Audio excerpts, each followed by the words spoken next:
It's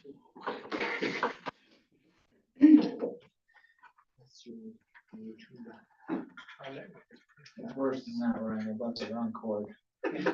There'll be a lot of abstentions. We're gonna look good. We're live, folks. Okay, you ready to go? Yep. Okay.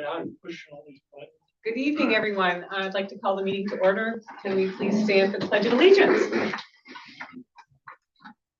I pledge allegiance to the flag of the United States of America and to the republic for which it stands, one nation, under God, indivisible, with liberty and justice for all.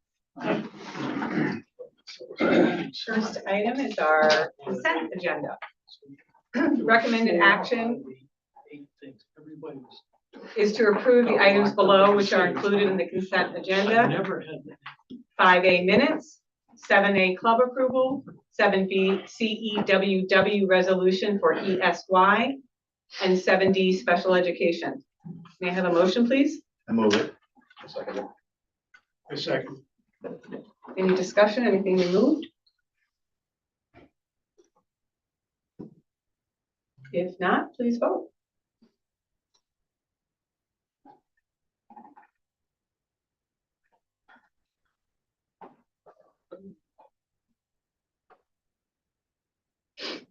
Seven yes. Okay, we're moving on to for the good of the cause. Karen, do we have anyone here? Public may address the board? No. Anybody in the audience? You're coming up soon. I'm sorry, are you someone that's speaking this evening? I've been asked to come, yes. Okay. I'm with the Enterprise. Okay. But she's our new reporter, Grace. Okay. Information for the public. There's information there for under public content. For anyone that would like to read that?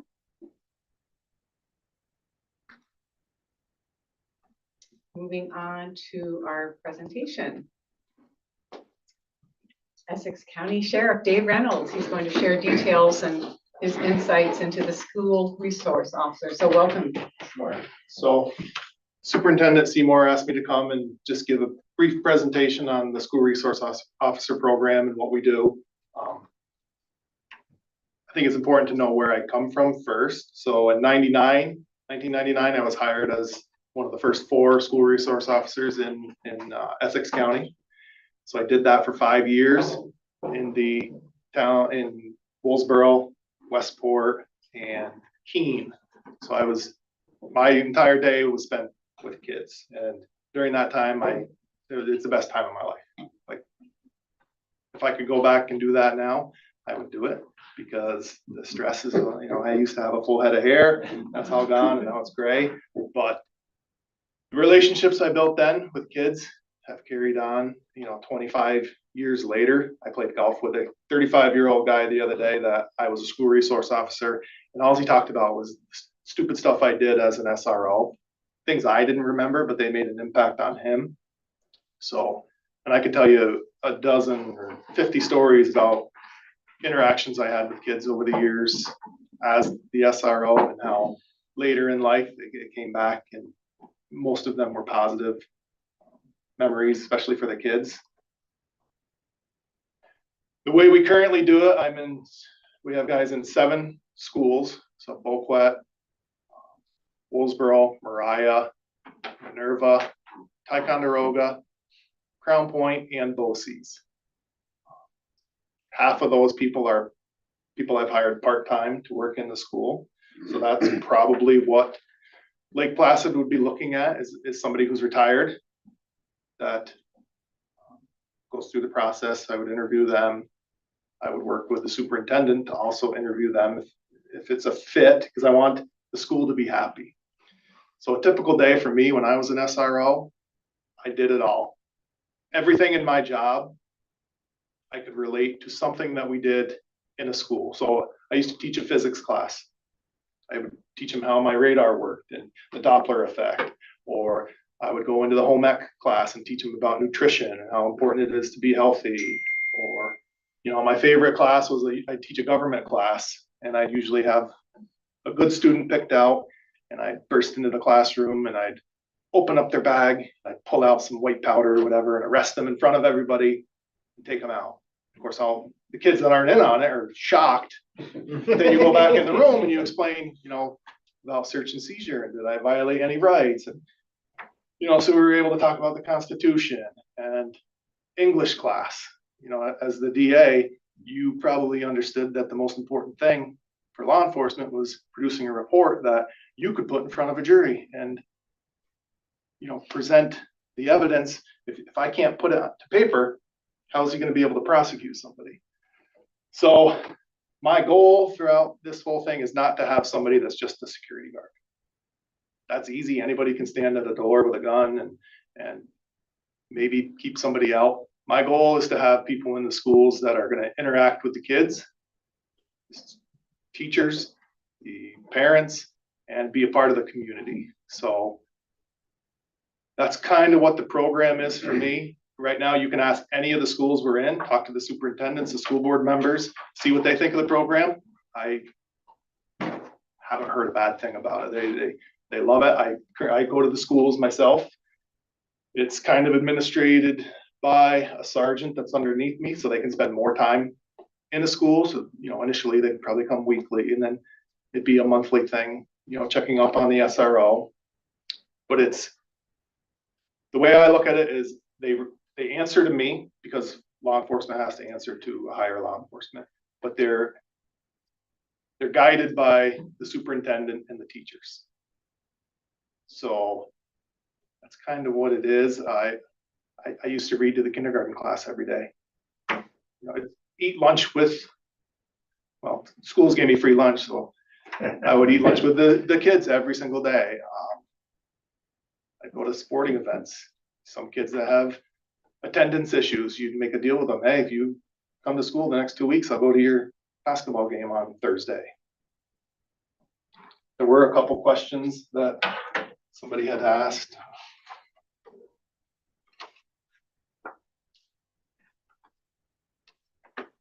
First one was whether you get to write the job description.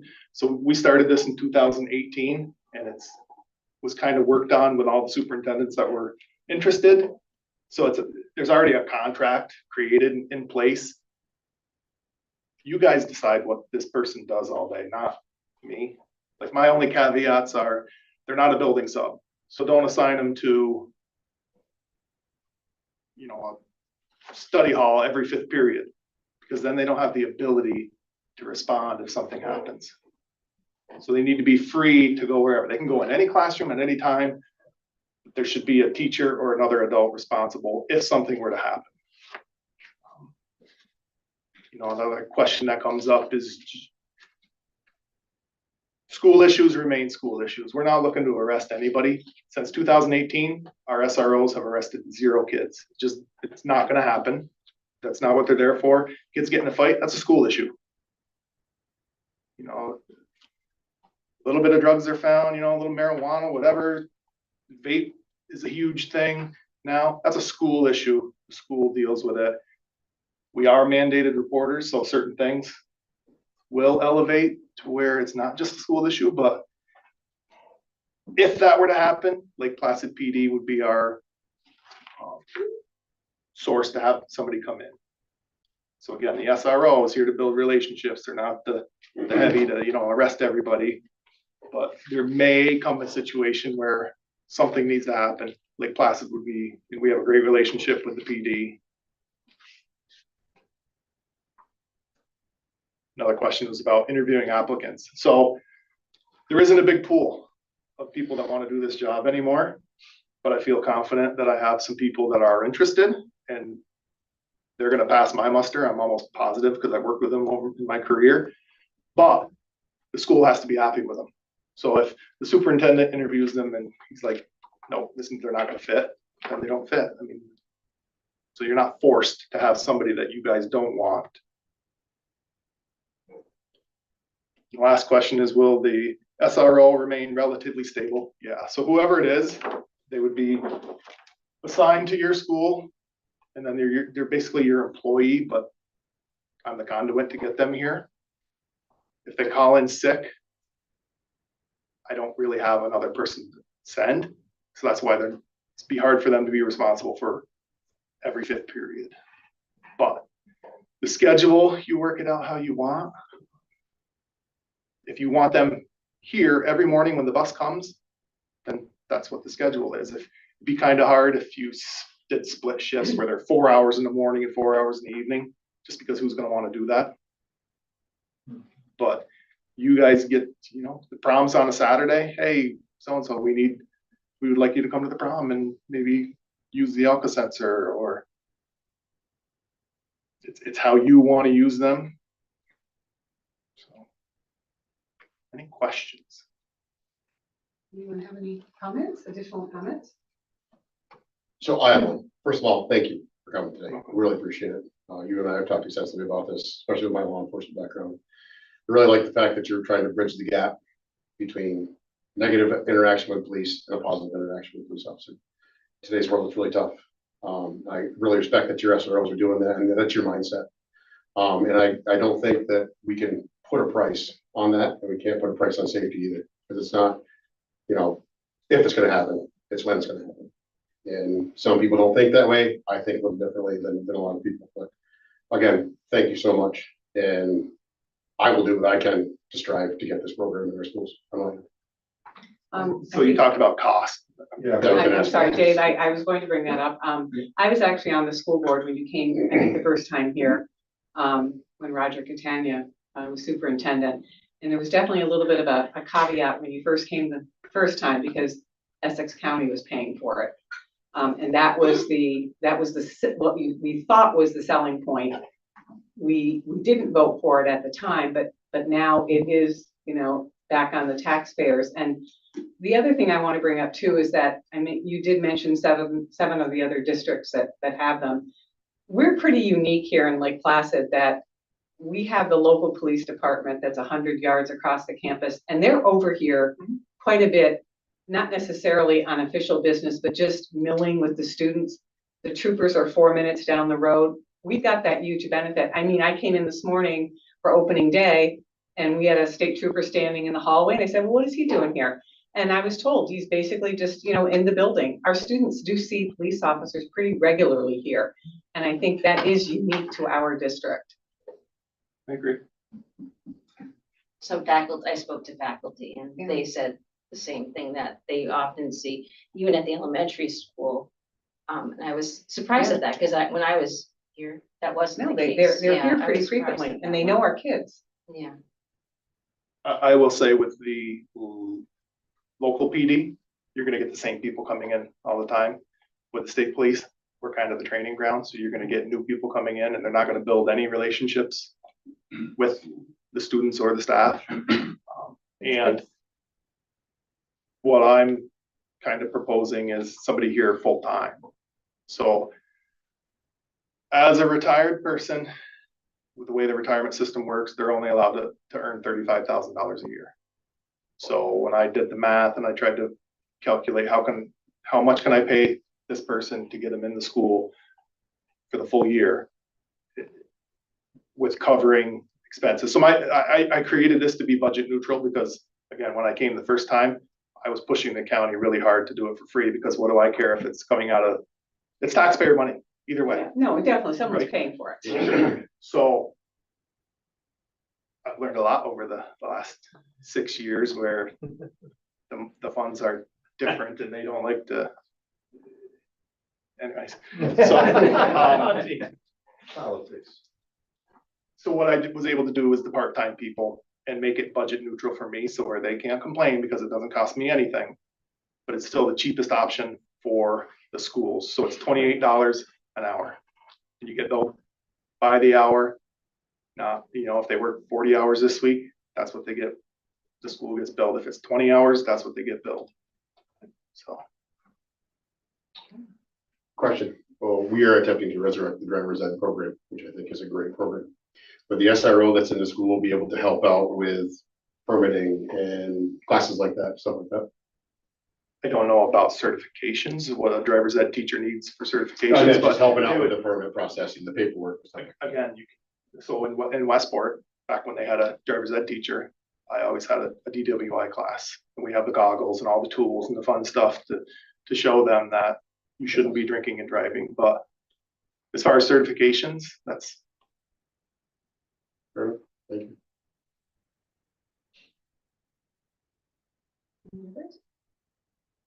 Sheriff Reynolds, just a quick, I know when we had an opportunity to speak before, you had talked a little about how the flavor of each community really helps to define both the role and who is in the role. And I guess, could you maybe just speak to that a little bit? Because we are, I previously was a superintendent in a district that was geographically remote, and that was a major priority for the district, was to ensure effective response times. So I guess to what degree is this role impactful in planning for the very worst possibilities of circumstance and some of the other things that you talked about?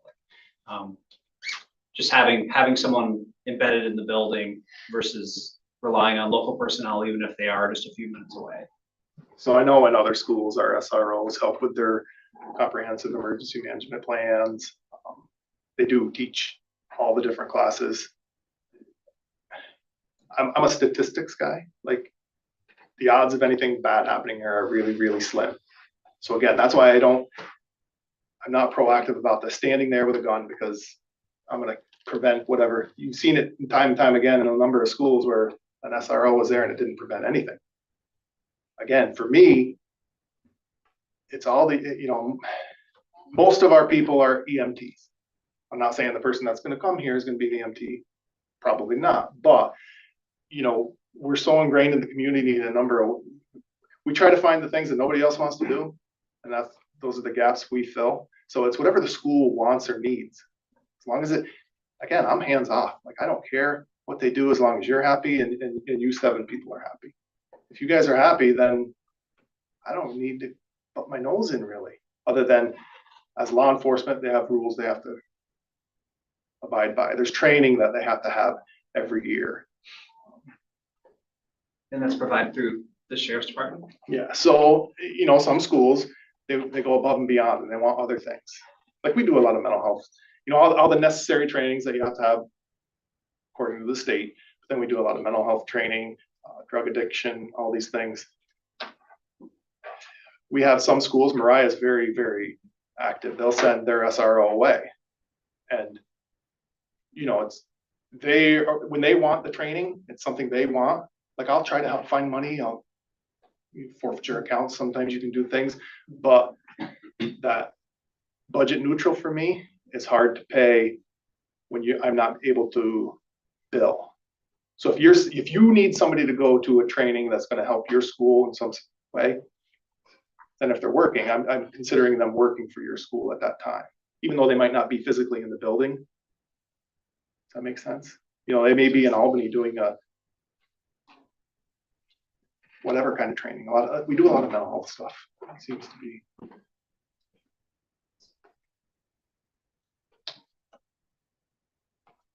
All right. Well, things like that. We greatly appreciate you Yeah, coming and thank you. sharing, Thank you sharing very your much. insight. Thank you. You're welcome. You have any more questions? Superintendent has my email. And we'll get in touch with you for sure. Sounds good. But thanks so much. Thank you. We appreciate it. Appreciate you. Thank Have a good evening. Go.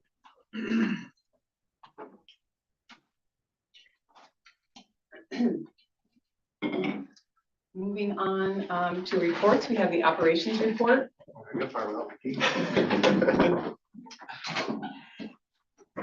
So I'd like to just kind of highlight some of the things that are building and grounds and facilities people have done over this, since probably June, basically summertime. You walked in, hopefully you noticed that the admin building here has all new railings. Very nice. Yep, they're not done staining them yet, but they're done, and the fascia up over the ramp is going to get done as well. So I'll replace that. As you're walking in, hopefully you saw the shiny new railings in terms of going into the gym. Much needed replacement there. If you had noticed them before, the railings themselves, as you walk down into the gym, were falling apart. I think they were being held up by maybe 1 or 2 spots, and then the railings themselves on the wall. Well, yes, I wouldn't run my hand across them because No, you they know what joked you're. about Yes. being a tetanus shot Talking this about morning. rusty. Yeah, exactly. Opening day. So those are just two things as you walk in, you know, what we were able to do over the summertime. So apart from the summer general maintenance, I don't know if you guys are aware, but basically every summer, every classroom is emptied and cleaned, you know, top to bottom. You know, if there's a carpet, it gets cleaned in terms of extracting. If it's a tile, it gets waxed and mopped and all that. But every room in both buildings, literally, they pull everything out. They clean them. You know, if it hasn't been painted, they'll paint the rooms and all that, and then it gets all put back. All the floors gets waxed and stuff like that. So that's just something they do every It's a summer. lot of work. You know, I was in So the hard. building over the summer and I'm like, the number of classrooms and the work moving all of the furniture, and what a nightmare. Anyway, they do a great job. They do a lot. I mean, they go through and they clean every locker. And then up here with the No, that's a combinations, lot. they change every, you know, they bump them is what they call. So every locker gets a different combo every year. So they get cleaned and all that. And that's just general maintenance that they do every summer. And then, you know, the staff puts in their summer work requests, and it could be, you know, moving a board or this and that, or replacing door handles. In the here in middle high school, the skylights finally got, if you had seen them, there was like chip paint all around them and all that. So that got tended to and fixed and repaired. If you notice as you're driving up the hill, the loading dock, that got fixed as well. There was a big, you know, kind of a chip away there in the front. One of the steps in the middle foyer door up here, that got replaced this summer. That was you know, falling apart. And so this is, you know, some of the, you know, the things that they have been doing, just general maintenance, lawn care and all that as well. It's an ongoing project, but here in this middle high school, they started last year with the third floor. This summer was second floor. They're fixing all of the windows so that the windows can actually open up and stay open. You know, kind of fixing all of the inner workings of the windows. It's a 3-year project because we just can't afford to do it all in one shot. But last year, like I said, it was the third floor. This year was the second floor. So every window on the second floor this summer had all of its internal mechanisms replaced so that the doors open, you know, the windows open and close. You don't have to prop them open or that. And then next summer we'll finish up with the first floor as well. So this is kind of the things highlighting in terms of what staff does all summer. When people say, "Oh, geez, you know, what are they doing for the summer?" Well, They were busy. yes, the custodial crew does a lot during the summertime to get everything ready. So that's just kind of the highlight there. As we move forward to the start of the school year. Great. Next, we have the superintendent report, please. Great. So today, as you know, was the opening of school. So we kicked off with our traditional breakfast and then introduced new staff to everyone, which was great. We have a great crew of teachers and new employees joining the district this year. Colleen spoke on behalf of the board in her role as president. And also Jenny Winch and Kara Atkinson spoke for the teachers, which was wonderful. Overall, I think the theme of the morning was really just about identifying the roles that we play in supporting students and parents and colleagues and trying to leverage that in a thoughtful way this year. So overall, I think it went really well. It was a nice hand in glove message about how we can better support all the people we try to serve to the greatest degree possible. So in addition to Colleen, Don and Colleen Skufka came today. So thank you both so much for attending. That was great. During my comments to the staff, I had an opportunity to talk about the importance of increasing our communication with parents. One of the areas identified from our strategic surveys last year in April that came up as something to improve upon, and there really were very few because our data was very good, was just that about only a third of parents strongly attested to the fact that they felt that there was frequent and consistent communication between teachers and parents. So that coupled with the recent pronouncements from the Surgeon General last week, that parents are really in a heightened state of stress, so much so that it's actually an advisory for the United States right now. That really sort of colored my comments for the staff, just that parents are seeking a degree of certainty that teachers can uniquely afford to them by spending so much time with their kids. So hopefully that will yield positive results. I also did discuss the importance of promoting civic education with our students, something that I know the board has spoken about, and the importance of modeling professional discretion with regards to cell phones in the presence of students. So all of those are certainly top of mind with the discussions we've had at our meetings. And I think the staff was very receptive to taking on ownership of those roles. Tomorrow is day 2 of our staff kickoff before the students arrive on Thursday. So there's still trainings that we have planned. The first one is about artificial intelligence, how to utilize it to provide greater feedback to students, build lesson plans, and communicate with parents more frequently. I really want to acknowledge Carissa Merrihew and Jason Leon. They are the tip of the spear in this effort, our 2 tech integrators for the district.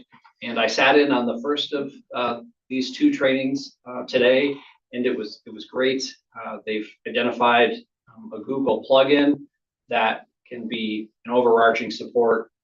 When you're working with a student, you just click on the plugin and you can leverage innumerable AI tools to support kids. So, you know, I could feel the tenor in the training that I was at, where the staff, there were a lot of murmurs about, this is really cool. This is really gonna make my life easier. So that's excellent that we're moving in that direction.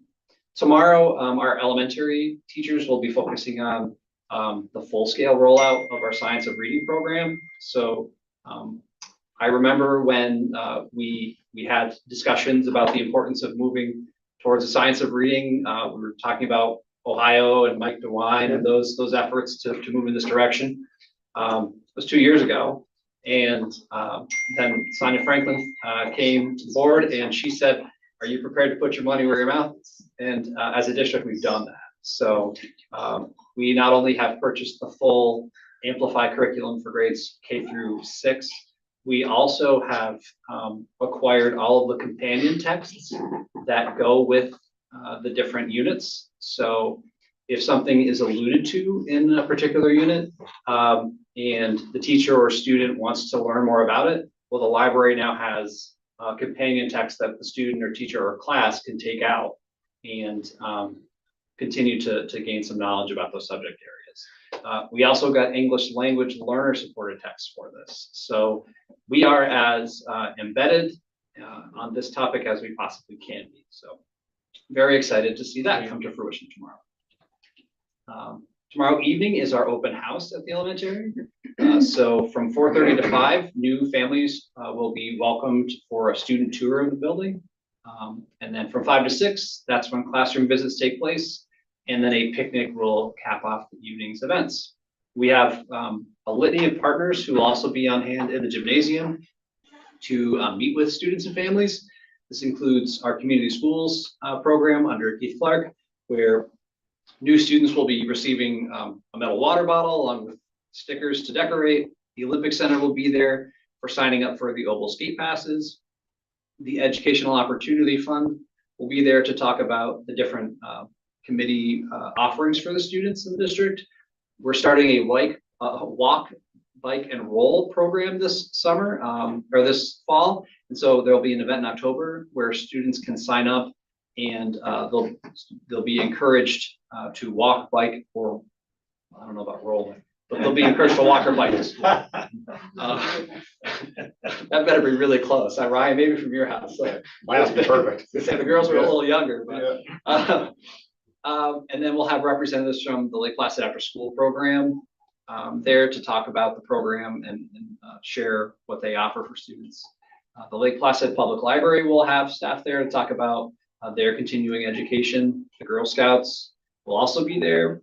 And then to cap it all off, Miss Patinella, our elementary physical education teacher, will be running a whole slew of challenges with prizes for the kids.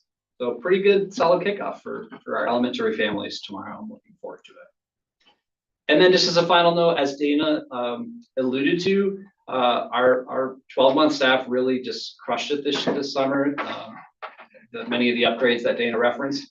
And just in my report, I did also include what I had shared with the staff this morning about just all the different areas that we really have excelled over the course of the summer, both instructionally, in terms of facilities improvements and planning and logistics, but also data and curriculum preparation. So lots of good stuff. That is my report. Any questions, comments? Thank you, Tim. The minutes were under consent. Personnel. Recommended action, approve the items below which are included in the personnel consent agenda items. 6B, teaching staff resignation.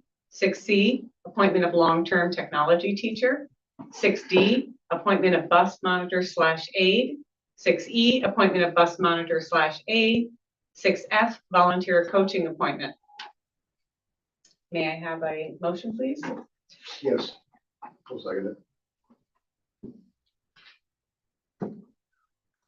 And, excuse me, Tim, am I to read that lower section or you? Or Yeah, once it's approved, either of us, that's fine, you go ahead. Any discussion? Please vote.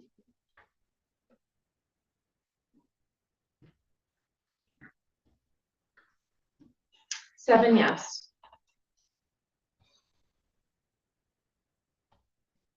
All right, so congratulations to, and of course I lost my note because that's how it works. To Aggie Pelletieri for your appointment as long-term sub for middle high school technology. To Kayla Ledwith for joining us as a monitor, and for Jamie Conrad for your appointment as a monitor. Thank you all for joining the district. Great. Action items 7A, B, and D are all under consent. 7C, donation acceptance. Recommended action, whereas the Lake Placid Central School Board of Education policy number 6255, donations, gifts, and grants to the district, allows for the superintendent of schools to accept on behalf of the board gifts, donations, and grants having a value of less than $1,500. Whereas monies have been granted as follows: the town of North Elba in the amount of $7,000 for the purpose of community schools summer programming. Now therefore be it resolved, in accordance with policy 6255, the Board of Education hereby accepts the checks from the town of North Elba for the community schools summer programs in the amount of $7,000. May I have a motion? I love that. I don't know who, so. Any comments or discussion? Just contextually, these are funds that the town of North Elba receives through the taxation of cannabis.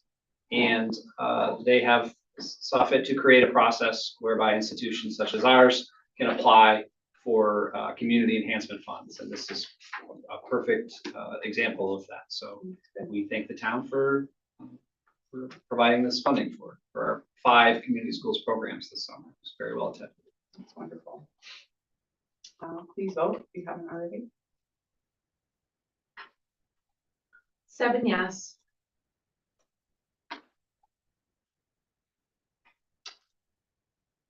Moving into the discussion phase, the board goals and objectives. I know that several of you have been putting your input in, and Tim, I don't know if we're working on this evening or. I think that's the goal. Has everyone had an opportunity to review and feel comfortable to indicate areas that they would like to see continued? I think most people have given input, if not, it's like we've gone through it several times, and made additions. And you'd like to have this voted on the September 17th meeting? It would be best. That gives us sufficient time for the other meetings to track the goals and make sure that we're making progress. Okay. Do we add additional input this evening, or just continue to allow the board members to peruse over this over the next 2 weeks and then hopefully come to a conclusion on the 17th? I think now is a good opportunity.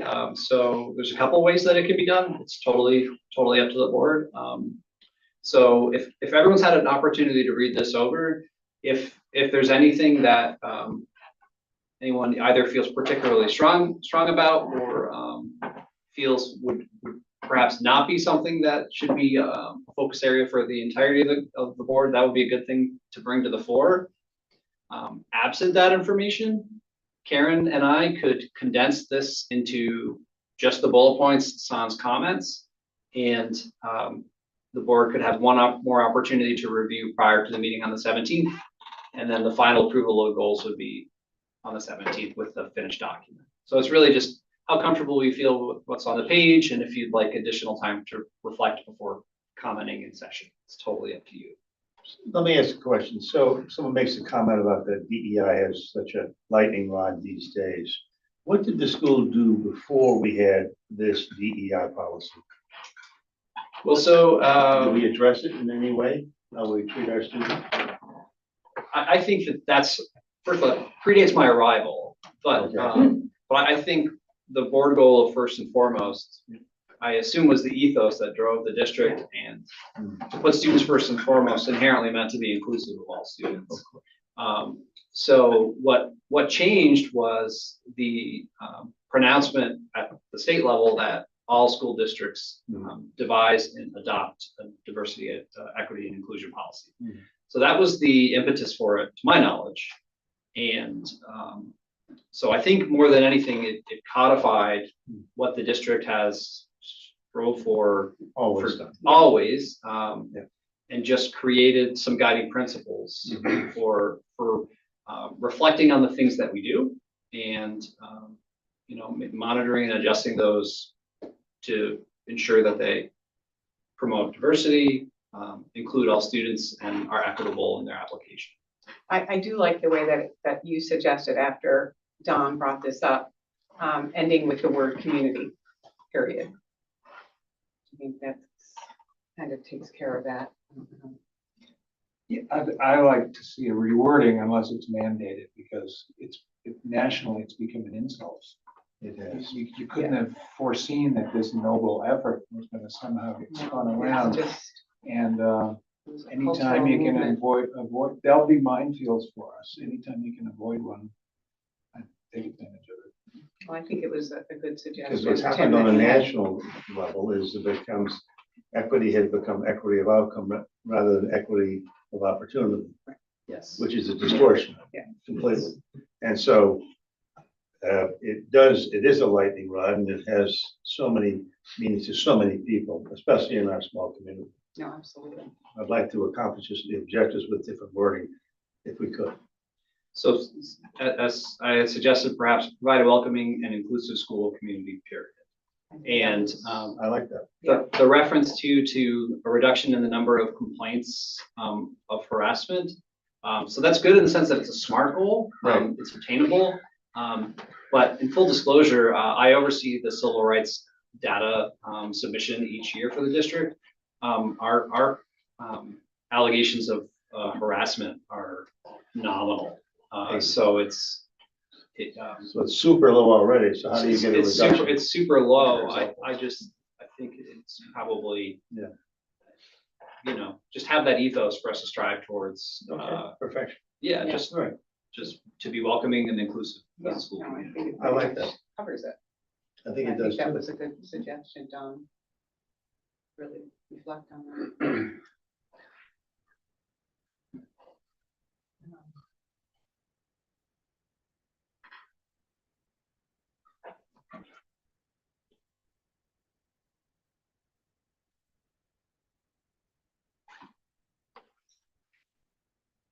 I did put in there, Tim, about, it's under strategic goal 1, I think, towards the end there, one of the bullet points where students will receive 2 to 3 district-wide presentations to expose students to different cultures and experiences.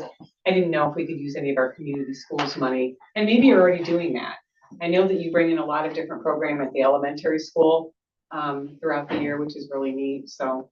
Yeah, we took that data, we really created a subline specifically for those enrichment things last year, I believe, in part because and correct me if I'm wrong, but, EdOp had, the Lake Placid Educational Opportunity Fund had sort of initiated those with the understanding that if it was of value for the district, then they would perpetuate those things. And they would just be, the initial sort of starter of those things. So I think that's coming from the general fund, is those sorts of offerings now. Yeah, both buildings have, we'll call them like assembly Yeah. account lines to bring in performers and all that. And then through the ed op, that kind of gets the students outside the area, the drama club, last 2 years has been going to Proctor's performances, 5th grade trips and stuff like that. Ed op does college visits funding as well, so. Yeah, I think we have the internal coverage funding wise already built into the budget. But we may be able to offset that, Colleen, with some competitive grants. Like, just anecdotally, in the past 3 months, we've looked at a sport facility grant that was substantial, that was just submitted.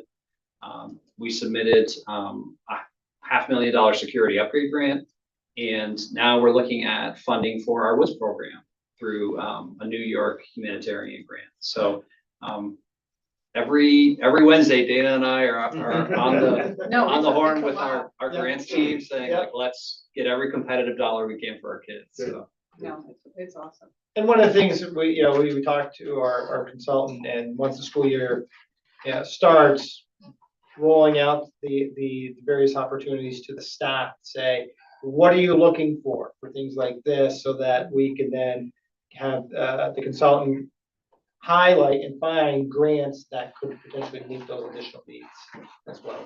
That's great. It is great. So do you think it's more advantageous for us as a group to look over this again and make additional comments, and then perhaps someone can condense it down for the next meeting once we've all given our input? Do you think that might be? Or do you want it to be condensed down and then the input? That might be beneficial. Yeah, I think It's kind of the all over changes place. that people are It's good. suggesting. It's a work in progress. Yeah, Yeah. and then put it out to us, and I like that because I overlooked some spots. yeah, after I mean, realized, yeah. sometimes it's hard to just sit here and be reading through things, and sometimes it's easier when Yeah. you're sitting at home or whatever, just to spend a little bit more time, but if that makes sense. Yeah. Sure. So we'll shoot for Friday for the condensed version to be available for the Perfect. board. And then if we could take maybe a week for comments and last minute responses, and then we'll close the window. So that'll provide sufficient time between the next board meeting so that it's a finalized document so everyone knows what they're looking at when we're at the approval Okay. stage. Sure. I think that's fair, and, Awesome. and Karen or Tim, if you're the one that's condensing, thanks in advance. Thanks, Karen. The one-arm- good at one-handed, Yeah. She's the one-armed bandit. She's going to do it. But thank you for doing that, it's really You get an helpful. email from me and there's no capitalization, there's no period, No, there's no. no I. No, but it's a lot, and we appreciate it, because it really helps us, for sure. Okay, the other item, is the school resource officer. There is a variety of information, that has been included in executive content.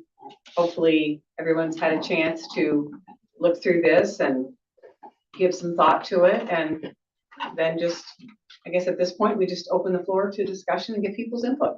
I think Tim's suggestion about getting input from the community and the staff is really important, because actually I was kind of surprised that a parent brought to my attention about the cell phone policy, that they felt like it was kind of undercover. They felt like they wanted presentation, something prior to that. They wanted something more so the community could talk about it more. And I think this is showing that I don't want to make a decision, yeah, we're gonna do it, and then somebody say, I really think, so I think we do need to get the pulse of the staff. I think that was Ryan's comment, in fairness. Oh, I'm sorry. Yeah, Ryan, that is if that we you? can pull. So when this Yeah, was I'm brought so before sorry, I thought the that was previous yours. board, Yeah, it came up in 2017, and Yeah. the local newspaper polled the community, which I would Yeah. love to see again.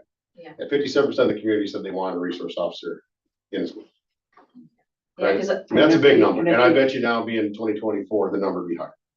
but then it's also they have to realize that the cost will be. Yeah, we gotta think about that. I mean, I don't see the question here. It's a little different than it was in And I, 2017. and I understand that. At the end of the day, I understand this is about dollars and cents, but can we really put a number on interaction with our children? No, I think. Because I think taxpayers would be more than willing The to. only To me, it's thing a is- cost benefit analysis between cutting costs on things that are important, teacher salaries, CSEA salaries, and I wanna see the cost of this versus the benefit, so that's all I wanna do. No, I agree with that. I don't think a Cost decision can be benefit made today. But There's no I way. do think, I don't think anyone sitting here today, and I know you're not, I don't think that I think we would be very remiss if we think, just because an SRO person is in the building, that that's going to, justify or even mean that there's going to be safety. There's been a variety of things that we've done here. First and foremost, the children's safety is first and foremost to us, and we are not ignoring their safety if at some point this group decides that we don't need an SRO here. As I said before, when the sheriff was here, we are unique here in comparison to many other districts in the North Country across the state, where we have an almost immediate access to police officers, our local PD that most of them do know our students, and we have local state troopers who have kids in our district. So we are somewhat a unique little system here that we haven't had. And since 2017, and Dana can speak to this, the number of infrastructure changes and improvements that we have made in our buildings, starting at the elementary school with resistant bulletproof glass on the lower levels, the cafeteria windows, the fortified entrances, the security cameras. At the main building up here, the same thing. We have film that's on the lower level windows. We have fortified entrances. We have security cameras. And then Dana, they're in the process of writing another $500,000 grant for additional security. And this was a big issue 7 years ago, was the culture of the school. Once we have someone standing in the building all day with a rifle on their hip or in their holster, how does it change the culture with the students? We've got psychologists, we've got counselors. 2 years ago, we hired a social worker. And then I don't want to discount the relationships that our faculty have with the students. And I don't know, I am all about safety. I mean, like I said, I've got grandchildren in the district, I'm all about safety. But I'm not so sure that when you listen to the sheriff and the main goal is to build relationships, that we're not already doing that. And then we've got to go tell the taxpayers it's 40 grand a year for one person. What are we going to do? You're here Monday, Wednesday, Friday up here and at the elementary school Tuesday, Thursday. It seems silly. If you're going to do it, then you bring in 2 people. And the other issue that we had, and it still seems that our district is not going to have full autonomy, even though now we're paying for this, where 7 years ago, Essex County was covering the fee. I think that we not only need input from parents, but you've also got to bring the taxpayers in too. That's what I'm saying, the That's what I taxpayer said piece. from the beginning. And I'm not, I don't know, and again, it may be something that needs to be put out there, maybe next May or whatever, but I am certainly for having the utmost of security and safety for our students. But I don't want to needlessly just plunk somebody in the building to appease a retired officer that's looking to supplement their income. And that's what you hear from a lot of other districts that aren't doing it. Saranac Lake down the road, much larger district. We've got a Sable Valley and huge district, lots of issues where we have very, very little issues with our students here in our district. And again, I contribute that to the fact that we do have faculty that do have connections with their students, and we have counselors, and we have a social worker that's making all those important connections. So that's my opinion on it. Dana's got all the data on everything that we've been doing with security and what he hopes maybe will come to fruition from this $500,000 grant that's being written. I'd just like to pose, has there been anything, or has there been much input to you or the school system from parents or citizens about this issue? Not this as a specific antidote to concern. So what we did poll in our surveys in April was parents, students, and staff sentiment related to their feeling of security in the building. And I have that data available. So I would say that is one thing we have, but we don't have specifics about whether or not parents are supportive of having a uniformed officer or anything like that. in the Well, building. to get to the question, maybe we should kind of encourage either through the newsletter or a newspaper article that says, we're considering this, we'd like to get some input. If you have any comments, get back to Tim Seymour. And I mean, to try to shake out the quiet people. Absolutely, yeah, I because mean, it wouldn't cost us anything to do that. We should definitely do that. And Yeah. and more. And I think there has to be full disclosure. I think we need to, Yeah, I think parents need to be aware of not just the cost, but what we've done here for security measures. And I think it's important that we let them know everything that we're doing and that there will be an armed person in the building. I also think, I mean, he was definitely presenting a different purpose, Yeah, and I think there's a lot of people here already. You know, I mean, I'm back and forth with, okay, I see what he's saying, and I think it's awesome, but then there's so much, there are a lot of people here. So there are a lot of opportunities to build relationships, whether, I mean, it sounds wonderful, and if we can do that, that would be wonderful, but I think money will talk in this issue as far as what families want and the community is, yeah. but I think also, I mean, even if you put something in a newsletter to parents, there's a lot of people in town who they have kids that are small that haven't gone to school yet. There's a lot of citizens in Grandkids, town that don't nephews, have any nieces, kids yeah. at all. I mean, I know we only get 10% of the people vote on the budget, so I don't think somebody says, well, it's gonna cost $35,000, it's gonna be a deal breaker. For anybody. no, but there's also, there's the danger of a misconception that because you've got someone standing in the building all day, that it's going to be foolproof, and we all know it's not. Well, I think the other issue is the school system went out and got a resource officer. There must be a problem then because they wouldn't have done it unless they had to. I We asked, just have I to did ask. delay that flip side. I did this summer, just because I have access to them. I asked probably 7, 8 middle school students what they thought about having this, and every one of them said, why do we need this? We see the police on a regular basis. That's what they said, every one of them. And it must be the local police, I don't know, but they said, we see them here every day. They said, we don't have fights all the time. We don't have things going on, and every one of them said the same thing. But again, I do think it's important that we hear from the stakeholders in this. We hear from the teachers, we hear from whomever, and we bend to what they're looking for. But I do agree with Colleen, we have a lot of people here in the buildings that offer support to our students. I said this from the beginning when I put this email out to the board. I wanted to pull the board, I wanted to pull the community, and I wanted to see if it was financially responsible of us to do it. All right. At the end of the day, the way everybody's talking in here, it's already a done deal. All right. It's very frustrating to me being a law enforcement officer, standing in the streets in uniform, and having some kids in this community have no idea what cops do. I'm not talking about putting an armed militia inside the prison or the school. You heard it. Building relationships, making sure that the kids know that police are okay. We have a serious problem in this country. We have a serious problem in this town, whether you guys want to admit it or not.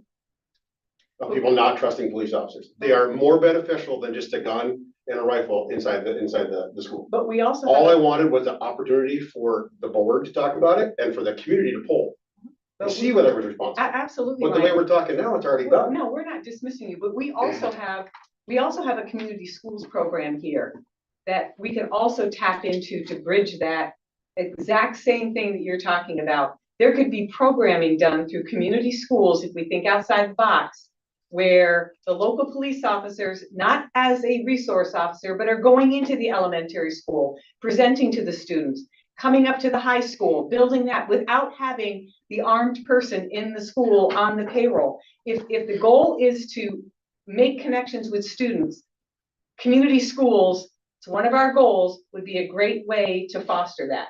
And I bet you if we talk to Keith Clark, he'd have some ideas of how to do that to bring them in. And I can guarantee you that the local police officers would be willing to do that.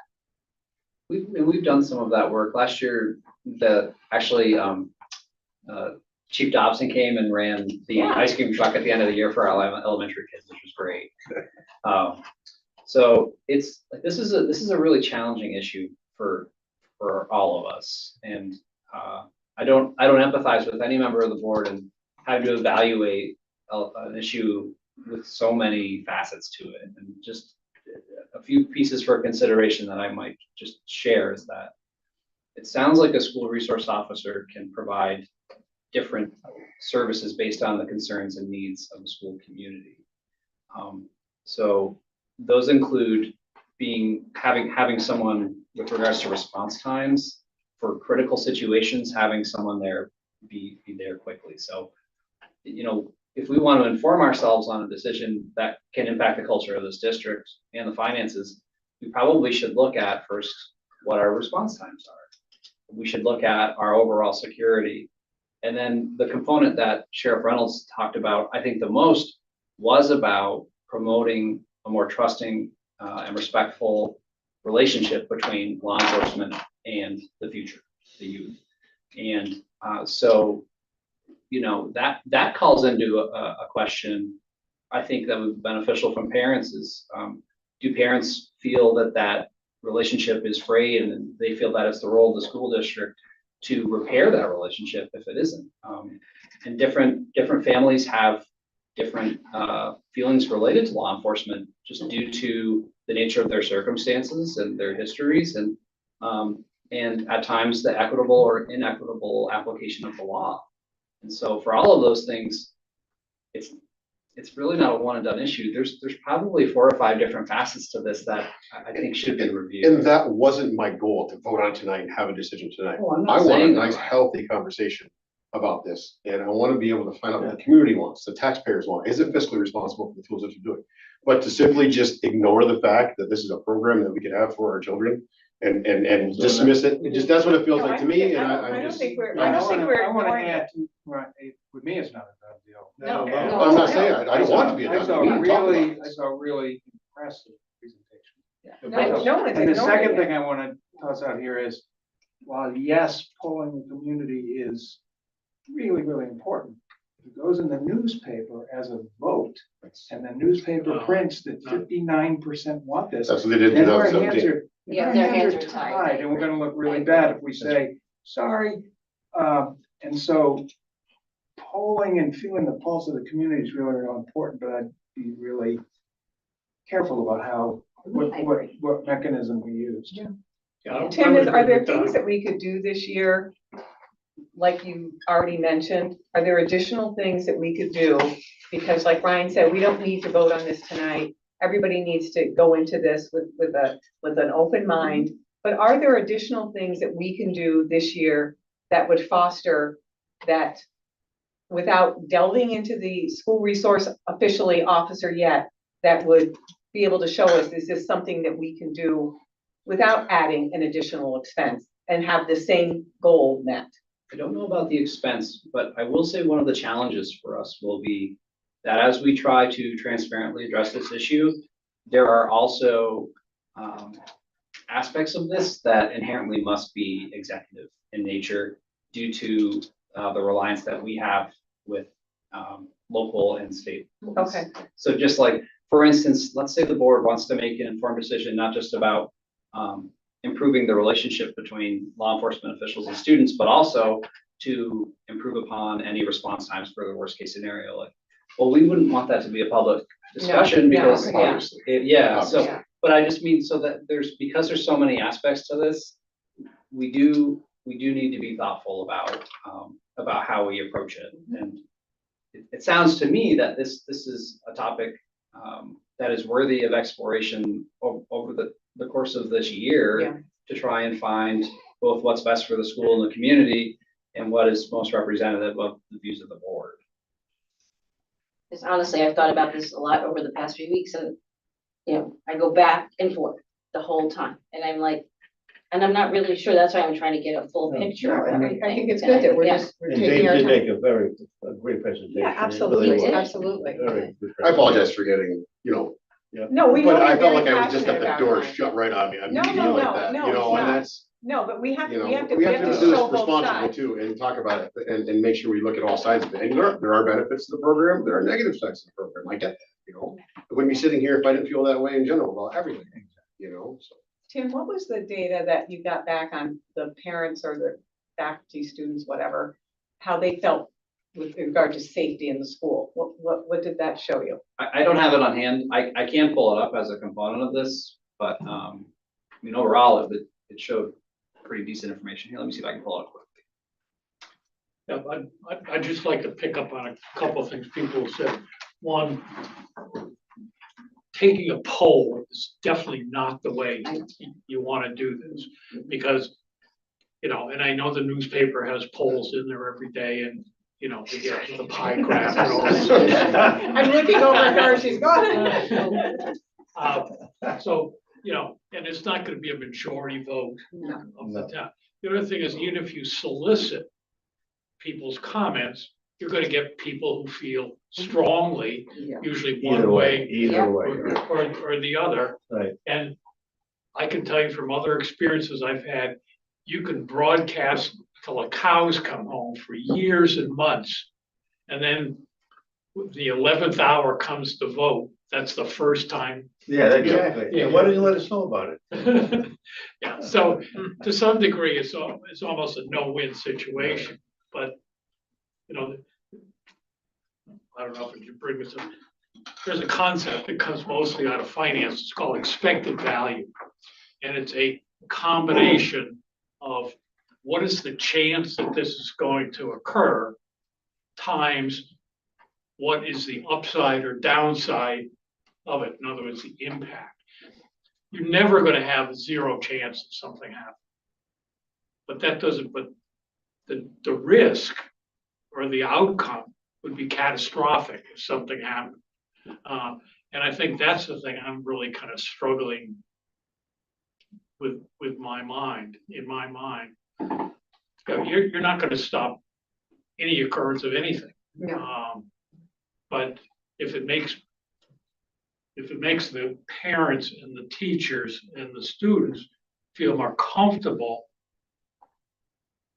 that to me would sway a lot, because remember, we're talking about students first and foremost, and they're not only the kids that are here in school now, but the up-and-comer ones, and also the taxpayers who don't have any kids in school. All these people are gonna be, you know, impacted by this to some degree.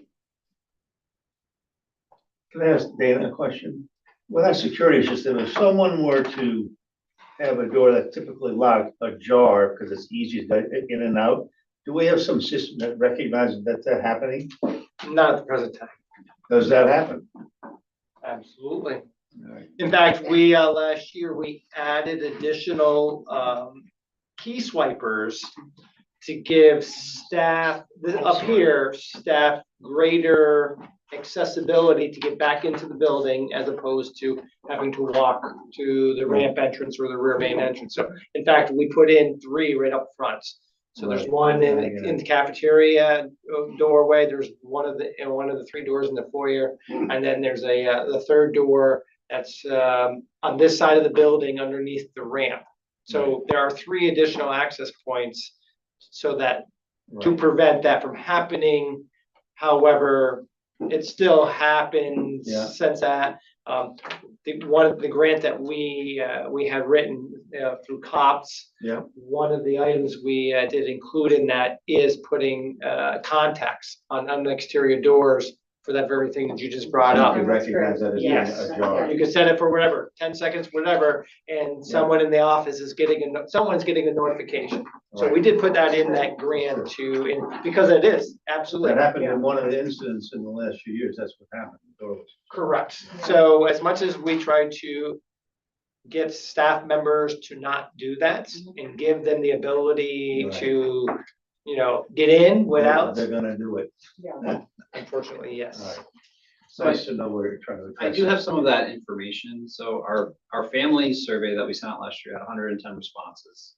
And one of the prompts was, our school provides a safe and respectful environment that promotes wellness for all. So that sort of conflates wellness and security a little bit. So that data can't totally be Yeah. attested to.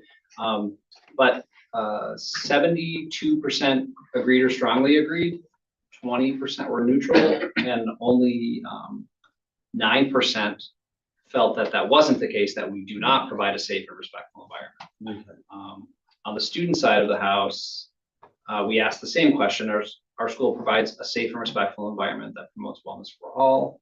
And we had, I'm just doing the math, thanks for your patience. About a 63% strongly agree of students, 35% were neutral, and only about 6.5% felt that we do not provide a safe and respectful environment. And that was a poll of 326 students. Yeah. So that's fairly reflective. That's very reflective, yeah. But it adds, safety and respectful, that's kind of. Yeah, it's hard to, you really need Yeah. to hone in specifically on security. I think you do. And the piece that I have grappled with, because I included the information from the RAND Corporation in there, which I thought was helpful, is that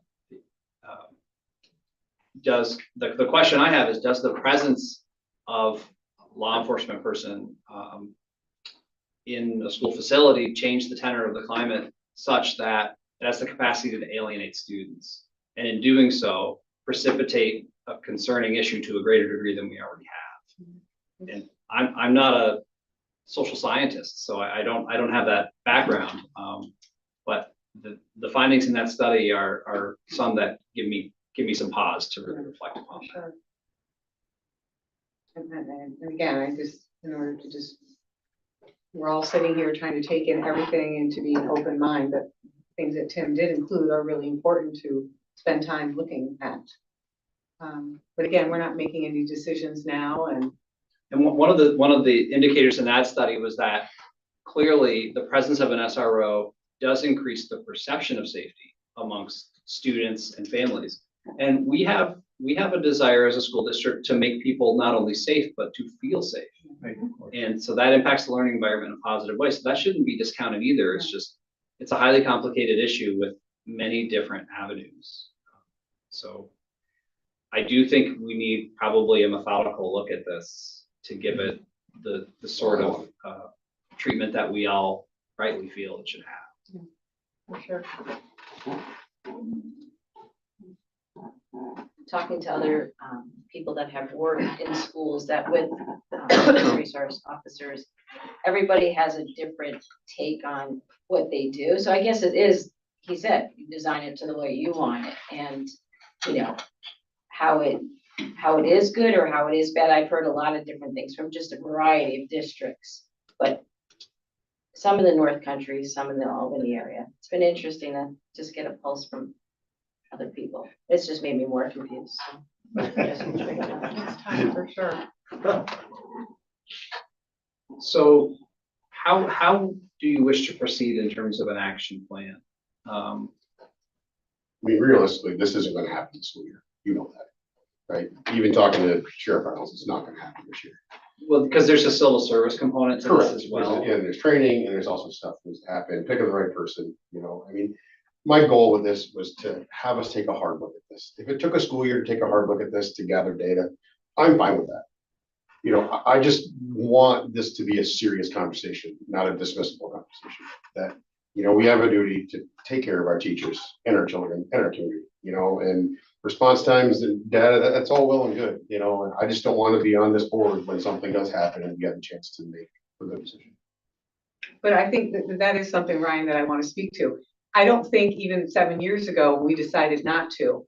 It shouldn't be something where the Board of Education should be put in a position where you feel guilty if something happened down the road. We can't prevent everything. And again, we all know from some of the horror stories that have come out in the news in the last year or two, you can have 24 flak vested officers standing in a hallway doing absolutely nothing while carnage is happening 20 feet away. It's not a guarantee that there's going to be safety. And I don't think any of us in good conscience should feel, because the safety of our students is utmost. And I think, as I said, we've taken many steps to ensure that. But I still very strongly believe just because you've got one plunked in a building doesn't guarantee safety. And I just think we need to look at this fairly. I do think if it ever comes down to it, where we're all in agreement that this is something for our district, that we should look at avenues other than employing an officer through the sheriff's department. If we're going to pay for it and pay for the training, why aren't we doing it ourselves, either through the local PD or something? Why do we have to go through the sheriff's department? Maybe that's the only route, I don't know. But I think it should come back completely to us, where that person is on our payroll and a district personnel, and we should be taking charge of it. Before we put this to bed, I think we need to keep in mind that there are two components here, and they're both lofty. One is the safety. And when I knew about this presentation, I was expecting it just to be a safety discussion. Absolutely important. And then this other wonderful component that this really good presenter, and that is building or restoring and building and keeping trust, having the kids understand the way law enforcement works and so forth. That's an educational, it's a social issue. They're two different ones, and we want to make sure we know which one we see as a need, perhaps both. And are there other means to achieve that same goal? Are there other ways to educate students without an SRO? I don't know. Maybe there's not. Maybe that's the only way you can do it. Maybe there's programming out there that, I don't know. As I said, it just, we've got time to think about this and to be fair about it. And So perhaps putting ourselves clearly in the fact-finding stage is a very good place to be.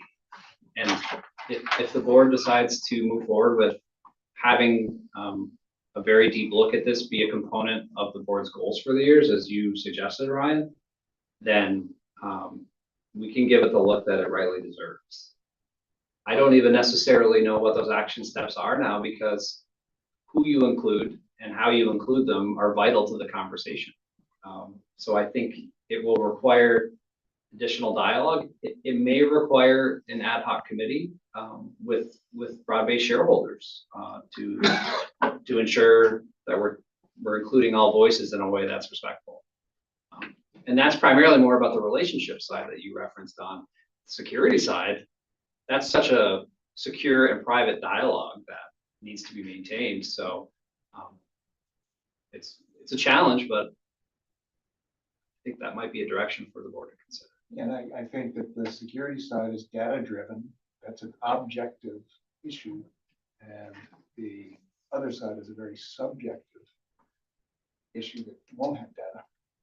no, it's a tough thing. I mean, it's an important part of the presentation, is the connection with the students.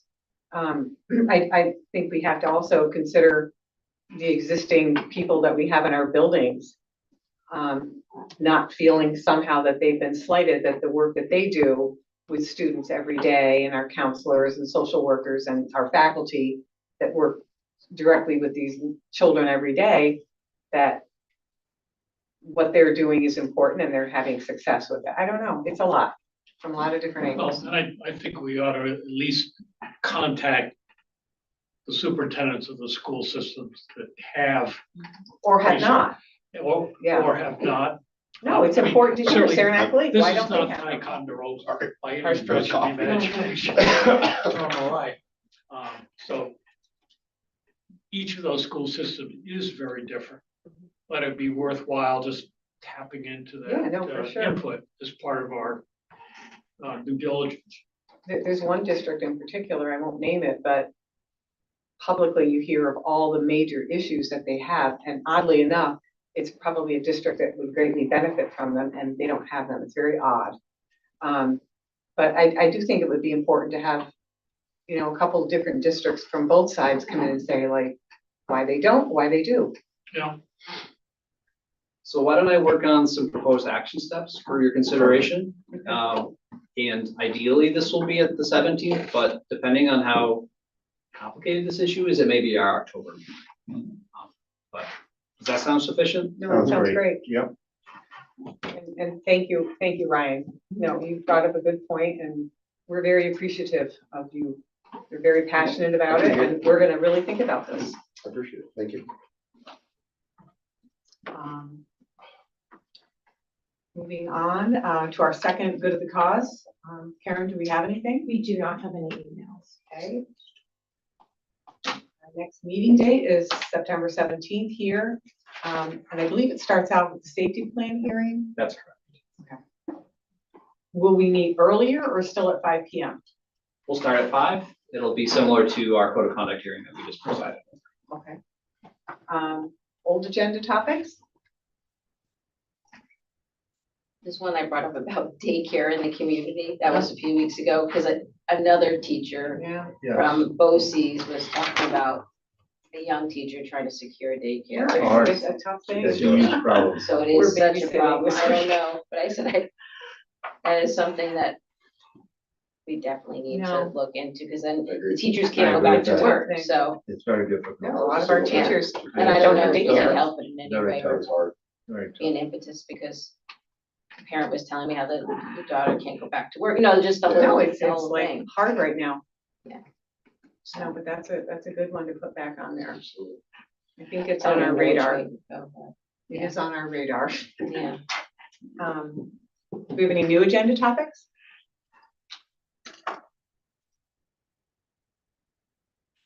Guess we'll talk about shipment at another time. Yes, That was an Sure. exec. yes. Um, I'm looking forward to Can